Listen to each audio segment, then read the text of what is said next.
Greetings, and thank you for watching this presentation at the Task Management and Time Blocking Summit. I've been an attendee for the previous 2 years, and it's a privilege to share some thoughts and insights with you today as a speaker. I hope to make good use of the time you are investing in this summit. I'd also like to wish you a happy and possibly productive National Procrastination Week, which is sometime during the first 2 weeks of March, or when we get around to observing it. My name is Bret, Atkins, the Productivity Professor. Among other activities, I teach university courses in organizational behavior, ethics, and leadership. As part of those courses, I've helped students learn, while I also learned, how to identify and prioritize the tasks that are most important in our education, careers, and lives. With our attention spans becoming shorter, I guess it's only fair that I provide you with the too long didn't read summary of my presentation. It is: sleep, write stuff down, enhance your ability to concentrate and think big picture ideas, energize your body through adequate exercise and nutrition, and time doesn't get managed. Sweet. Like many of you, I've spent years reading about time management and increasing productivity at the individual and team level. Even so, I sometimes consider myself a student, not a teacher of productivity. Here's why. It seems the more I read, the more I understand, yes, but the more I realize how much more there is to learn. Over time, that stack of techniques and systems that I needed to know more about grew. And I felt as though that stack of what I hadn't yet learned far surpassed what I had learned. To me, this just didn't seem to be like a workable and sustainable situation. My background of education, career choices, and research has always had one thing in common: my ability to clarify complicated topics into easy-to-understand explanations, to simplify and categorize information. Let me give you an example. For many years, I was a meteorologist and had to review numerical computer models and technical outputs to simply tell you if you needed an umbrella the next day. As a science reporter, I had to interview experts and simplify their explanations of research and technology into descriptions the audience might be interested in. That's enough about me. Now let's dig into this meta method. First, some background. I can tell you that professors read and write a lot of research articles. Those research articles are typically just a few thousand words in length and cover one topic, one instance of research. Other researchers conduct more studies, and over time, a body of new and current knowledge about a topic is available for all researchers to read and learn from. Occasionally, researchers will, instead of conducting one instance of original research, will gather the recent numerous articles about the same topic and reanalyze the data presented in those individual articles. This is called a meta-analysis, a study of the studies, an analysis of the analyses. Now let me connect this to productivity. You and I have read about systems such as getting things done, the Toyota production system in Lean. We've learned about techniques and hacks such as the Pomodoro technique, the Pareto principle, and Parkinson's law, time blocking, time crafting, and task list, and we have been apt to the point of exhaustion. What to do? Honestly, sometimes I have felt over my head in the deep end of the productivity pool, thinking that I must have been more productive before learning all this stuff. At the time, I was confident in what I knew. I just didn't know how little I knew. So the more I learn, the more I see how little of the whole I know. Then it came to me: analyze, simplify, clarify, and categorize the same actions as I've always done. To look at those systems, tools, and techniques and see if there were another way to view them. Not individually, there were so many, but by category. Did they all fit into buckets to make it easier to see the whole, not just the parts? I found that yes, they did, and meta was the approach. Not just the collective meta-analysis I mentioned earlier, but the acronym META for motivation, energy, task management, and attention. Let's look at the definitions for each. Motivation. the drive to strive toward the goals we set for ourselves, our mindset positioning in the big picture, the compulsion to be the type of person each of us wants to become. Energy, which comprises physical factors such as sleep, exercise, nutrition, and hydration. Task management, what we do to monitor and process activities that need to be completed. And attention, a state of mental awareness, alertness, and acuity. From what I've been able to put together, it appears that each app, book, and consultant's advice, and every tool, tip, and technique could fit into one or more of those silos. But as we often ask ourselves in research, so what? How does the meta approach improve productivity? By itself, meta won't make a big difference. But the same thing can be said about many other ways of looking at productivity. One single app or technique helps, but it takes a smorgasbord to complete your system. Just as every plate leaving a buffet table is filled differently, how you structure your system is different from me and everyone else. You may load up on the idea of a full course productivity system, or your plate may be filled with smaller life hack snacks. Like the researcher examining many studies for the meta-analysis, you examine pieces and parts of many productivity methods. There are no absolute and complete right or wrong ways. Whatever works for you. Ready? Well, let's take the meta model and start creating a system.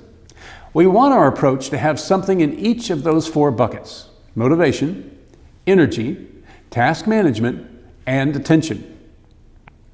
It matters less what you put in those buckets than putting something specific in each of those 4 buckets. Keep a balance and look for ways to tweak and improve your meta system. For motivation or mindset, we should ask ourselves, why am I doing the actions that I have planned today? In this category goes many of the self-help and motivational books about 10xing your career and grit and gusto and living a fulfilled life. Motivation is also where we'll find a small but very important part of David Allen's Getting Things Done, or GTD. In chapters 2 and 9 of his GTD book, David mentions horizons of focus. Starting from the broadest aspect or highest altitude is Horizon 5, the purpose and principles of life. Why do you or your company, organization, or endeavor exist? This horizon contains our lifelong values and aspirations. It's the non-negotiable of, no matter what else happens, I am this, or I will seek to do this. Also look at David's 2008 book, Making It All Work. In chapter 17, he elaborates on this 50,000-foot horizon. Simply, it is the why of our what. Moving from the more abstract are the 4th and 3rd horizons in GTD. Here we have long-term visions and 1 to 2 year goals. Again, both of David Allen's books have useful chapters on these concepts. Now, no list about motivation and locking in on a mission for your life would be complete without Stephen Covey's 7 Habits of Highly Effective People. In particular, for our M of meta, concentrate on habits 1, 2, and 3. Habit number 1, be proactive, taking responsibility for your actions and plans and constantly trying to improve the situation. Habit 2, begin with the end in mind. Determine what kind of person you want to be in your life and how that manifests itself. Establish that mission, that calling for your life, and then work toward it. Habit 3, put first things first. I'll share more about this in another part of this presentation, but Dr. Covey tells us that we need to prioritize the tasks in our lives. Not every task can be completed, so we must concentrate on those that are important and not neglect those that are urgent. This concept of urgent and important, and their counterparts of not urgent and the unimportant, can be expanded into a system unto itself. You may have heard about the Eisenhower matrix, which should probably be called the Covey-Merrill matrix for the first 7 Habits book and their follow-up, First Things First. Again, more about this system later. If we expand the term a bit to ask ourselves, how can I stay more motivated? Then accountability can be one method. Consider using an accountability partner or someone you've told about a goal you want to accomplish. Here are 3 methods of varying complexities and costs. First, you could simply tell a coworker or friend that you want to complete a task by a certain time, and you want the peer pressure of them knowing that to keep you more motivated and focused. Another option, if you prefer to have someone who isn't a friend or coworker to be your accountability partner, there are services such as getmotivatedbuddies.com that, for a fee, connect you with someone who is also working to stay motivated and focused on a goal.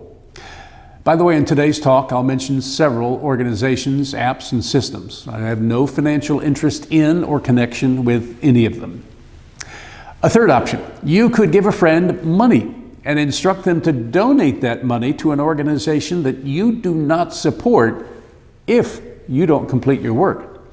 That negative action in your viewpoint may be just the positive reinforcement you need to get the job done. One word of caution about being too motivated. My training is not in psychology, but it is possible that anxiety could result if your productivity system becomes a runaway train that dominates your thinking, that every moment must be spent doing something. Remember, the second part of David Allen's GTD book title is The Art of Stress-Free Productivity. And I'm willing to bet that none of the presenters at this summit recommend that you be excessively focused and obsessed with productivity. Now, to E for energy. This includes sleep, rest, exercise, nutrition, and hydration. Let me ask you a question. When does your day start? 6 a.m., 5, perhaps earlier? Ex-Navy SEAL and motivational author Jocko Willink often posts on his Twitter feed his watch showing a time of about 4:30 a.m. from the gym where he is already working out. That's his mindset to keep his body tuned to the condition he wants to enable his mind to be creative and productive. For me, my day starts about 9 p.m. I don't sleep to rest up from what I did earlier today. I charge my body battery with sleep for what I'm going to do tomorrow. Forward thinking, not backward. That's my mindset to keep my body tuned to the condition I want it, to enable my mind to be creative and productive. For people who ask me, what is the one thing I can do to be more productive or use my time more wisely? I tell them this simple but not necessarily easy solution: get adequate sleep. They may be looking for the latest trending tip or awesome app, but I say it doesn't matter what new tablet you're trying to take notes on if you're falling asleep in a staff meeting. 2 more things to mention about sleep. If you think you might snore or your chamber partner tells you you do snore, consider seeing a sleep specialist. Snoring is one sign of sleep apnea, and this ailment is far more than an inconvenience and nuisance. There are numerous medical studies that link apnea and poor sleep to more serious health conditions, including high blood pressure, heart disease, diabetes, and weight gain. And the productivity professor usually has some reading material to recommend.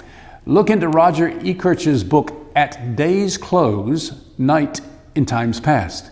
He provides us with some fascinating details about biphasic sleep habits from the 16th to the mid-18th centuries. There are numerous accounts from that time that describe how people would sleep in 2 shifts, and in between the 2 sleeps, they'd rise, perhaps eat, read, or tend to the children. In a broader sense, bimodal or this segmented sleep would also include the siesta or afternoon nap. And if you'd like to see an example of how naps can work even with a busy schedule, read one of the many biographies of British Prime Minister Sir Winston Churchill. To recap, adequate sleep is more important than tips, tools, or techniques. The T of our meta model is task management. You may be thinking, Professor, the term I always hear is time management. What gives? Well, the answer is you do not manage, manipulate, adjust, supervise, administer, govern, guide, command, oversee, regulate, counsel, minister to, or lead time. Time can be used, but it cannot be changed. I do admit to occasionally using the term time management because it's one that people are used to. Look at this Google Ngram of the two terms. Since the mid-1970s, the term time management has been used in English language books far more often than the more correct task management. And by the way, for your future research, I'd recommend bookmarking the Google Ngram page. It can sometimes be quite useful. So let's manage our tasks. First, let's write them down. I've listened to and read works from dozens of productivity consultants and coaches. I cannot think of a single one who does not recommend writing down your tasks and instead relying only on your memory. David Allen recommends an initial and periodic mind sweep to clear every task or incomplete decision, which he calls open loops, from your mind into some system in a written form. It could be analog, such as a notebook, or it could be digital. Just like our buffet plate, whatever you feel is best for you. And don't be surprised if the method you choose this week, month, or quarter morphs to a different or enhanced method later. That's the beauty of a maturing system. You adapt the tools to fit your work. For this next technique, let me share a story. One day, the president of Bethlehem Steel called Ivy Lee, a well-known and successful businessman, to come see him. The head of the company asked for advice on how to get his company more productive and profitable. Lee said, "Give me 15 minutes with each of your executives." "How much will that cost?" the head of the company asked. "Nothing," Lee said, "unless it works. After 3 months, you can send me a check for whatever you feel it's worth to you." During his 15 minutes with each executive, Ivy Lee explained his simple daily routine for achieving peak productivity. 1, write down the 6 most important things you need to accomplish tomorrow. Number 2, make it 6 tasks, no more. Number 3, prioritize those 6 items. Number 4, tomorrow, concentrate only on the first task. Work until the first task is finished before moving to the second. Number 5, at the end of the day, move any unfinished items to a new list. And 6, repeat every working day. The strategy sounded too simple, but the president and his executive team at Bethlehem Steel gave it a try. After 3 months, the company president was so delighted with the progress that he called Lee into his office and wrote him a check for $25,000. This true story happened in 1918. A $25,000 check written in 1918 is the equivalent of $461,000 today for 1 day of work. You and I can use Ivy Lee's method to create our MIT, our most important task list. Remember that mind sweep from GTD? That large list of everything that was on your mind? Grab that list and pick the 3 to 6 most important tasks that need to be done tomorrow. But you say, how do I know which ones are important? Excellent question. And I have 2 suggestions. Go back to Horizons 3, 4, and 5 that David Allen mentioned. Which of your tasks point you towards successful completion of a goal, project, or plan? Which are attuned to your mission in life? You certainly could argue that those are the most important. A bit too abstract, you think? Perhaps. The other way is something I hinted at earlier, the technique that is most commonly known as the Eisenhower matrix because of this quote during a speech that the 34th president gave in 1954. Dwight Eisenhower used a quote from someone else during a speech to say, "I have 2 kinds of problems, the urgent and the important. The urgent are not important, and the important are never urgent." I checked with his presidential library, and they have no record of him ever having used this as a productivity technique, but Ike was no slacker.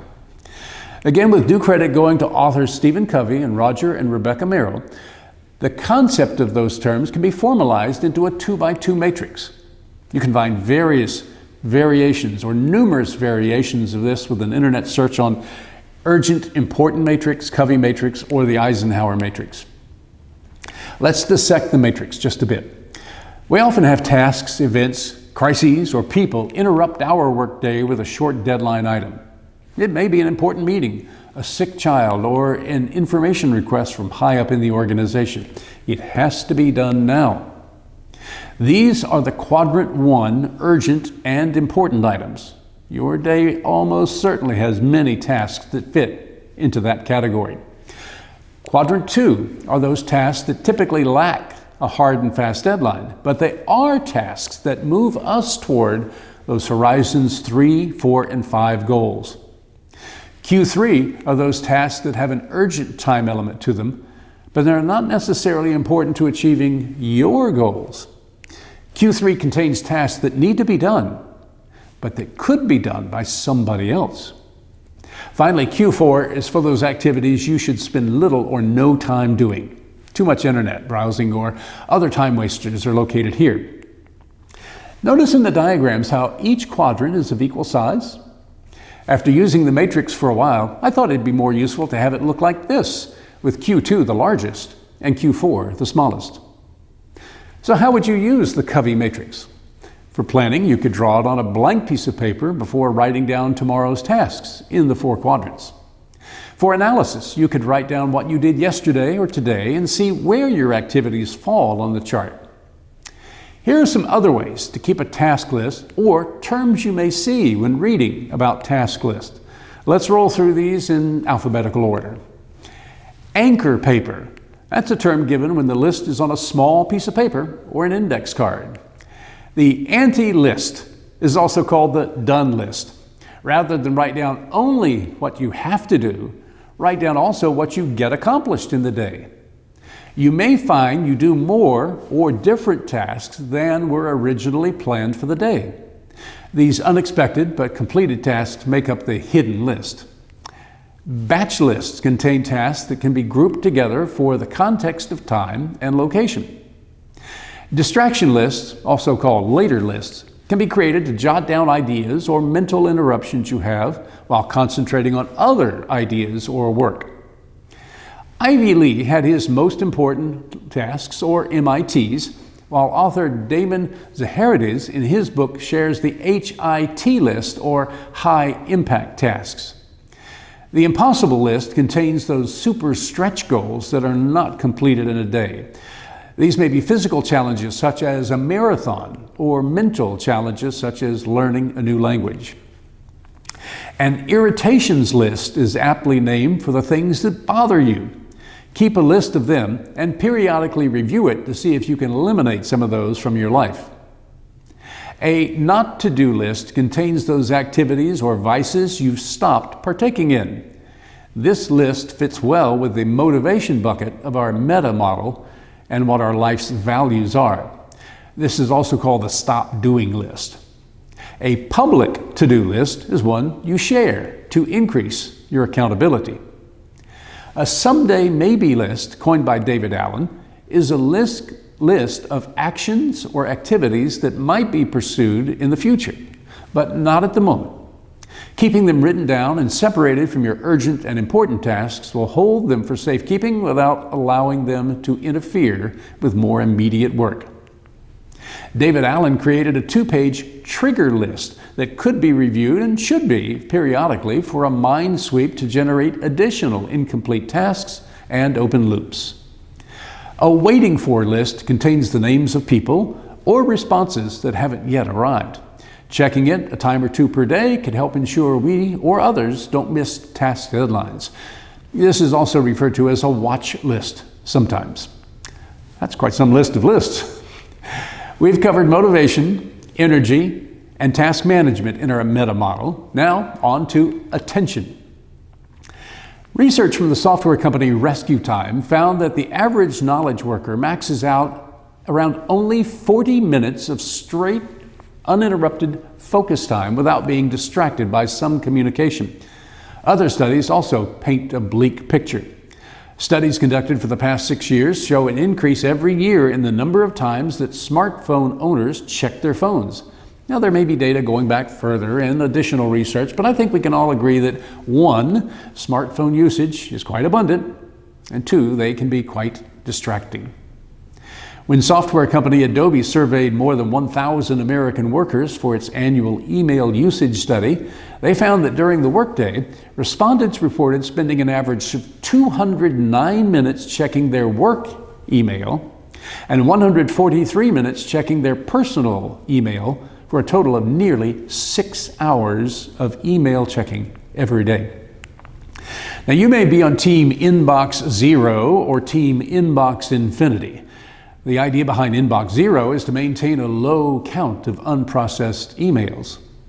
As you might imagine, Inbox Infinity is the approach for those who having 60 or 6,000 unprocessed emails doesn't trigger any consequences to them or stress in them. If there's no harm that's evident, I'm not one to insist that you join one team or the other. Just be cautious that if you are Inbox Zero, that you don't make the goal of no or few emails more important than the work in those emails. Remember, Inbox Zero is like taking a shower or brushing your teeth. You might be done now, but you'll need to repeat the process frequently. Ivan Pavlov was a Russian scientist who's probably most famous for his experiments in classical conditioning and stimulus response, but who picked up his Nobel Prize not for that, but for investigations of human digestion. One thing we can learn from Pavlov and his dogs is to avoid responding to the ping of the bell or the pop-up that indicates you have a new email. Remember, your job and your goal is not to jump when every email arrives. It's to deal with the important work that is contained within some of those emails. Now, not every solution works for every circumstance, but one tactic is to close your email software for a portion of the hour and then dedicate a set number of minutes per hour or a few times per day to address those emails. That process may mean simply scanning them to see nothing important or urgent has come in. It could mean to file them away into folders such as Do This Later or Reference, or it may mean to answer some right away. But if you have bosses and other VIPs who you think will always want, expect, or demand a reply very quickly, you can leave the software open, but try turning off the visual and sound indicators that email has arrived. Then turn it back on and customize it just for those VIPs. Attention is very customizable. You may try the Pomodoro technique, a method to set aside specific lengths of time in an hour to do bursts of work with short breaks in between those bursts. There are numerous apps and online sites with timers, or you could consider using an analog timer to keep the time passage in eyesight, but not have the temptation of looking at a screen to see how much time remains. One writer who has done some phenomenal work in this field is Cal Newport. The productivity professor says his book, Deep Work, is a must-read. And his World Without Email, just like the meta approach, is intended to inspire you to rethink problems in a new way. And his podcast, Deep Questions, soon approaching its 200th episode, is time well spent every week. Meta: motivation, energy, task management, and attention. 4 different areas to cover with your personalized productivity system. We have barely scratched the surface of this topic. A quick internet search finds millions of web pages on the topic, tens of thousands of books and research articles, and dozens of podcasts with thousands of hours of episodes. One of the goals of productivity and knowledge work is to think and work smarter, not harder. I hope you'll think about the meta approach or develop one of your own that enables you to more clearly understand and use the helpful techniques and systems that are out there. If you'd like to stay in touch, I would too. Please visit the website theproductivityprofessor.net and click on the contact link. As I say on the site, I don't collect email addresses, I don't send a newsletter, and I'm not selling any product or service. Just like your college professor, I'm in the office if you want to drop by during office hours. Take care, everyone.